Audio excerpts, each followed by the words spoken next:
it's about practicality. So if you are going to pitch to a competitor or a client for a unique solution, something that only you know how to do and you know it gives you the edge, be smart.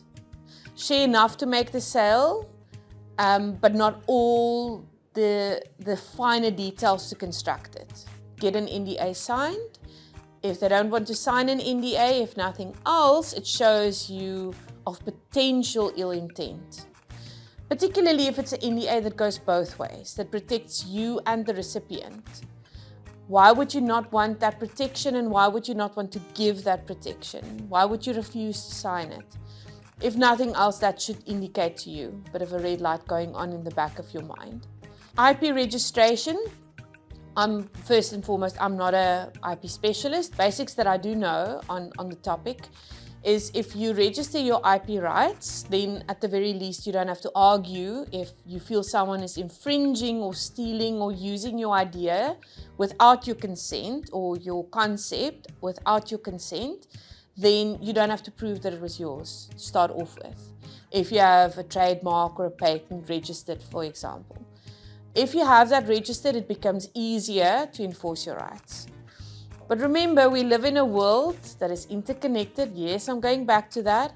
So how easy is it these days to register these rights? Well, it needs to be novel. And we need to find new ways in doing old things, particularly when it comes to technology. So it's not to say that your right could be registerable in the first place. So it would be good to just at least have a bit of a conversation around what you can register. Don't just go and register blindly, and really think about what your mission and your vision is. Where do you want to go? What are your goals? Do you want to build a brand that will have actual commercial value in the likeness of the brand? And many big brands would come to mind when I say that. When you see the logo, you know, but this thing must be trademarked.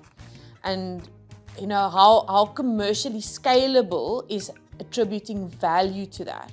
And how is the likeness of your logo related to what you do and the quality that you associate with it? So what are you protecting, and is it worth the money? And that's a out of the box discussion that you would need to have potentially with someone that will not just tell you about the classes that you can register in and how it works and what it costs. Someone that will really go through your business as a concept and advise you whether or not this is something to do, if it's not just, you know, a registration you do because you heard it needs to be done.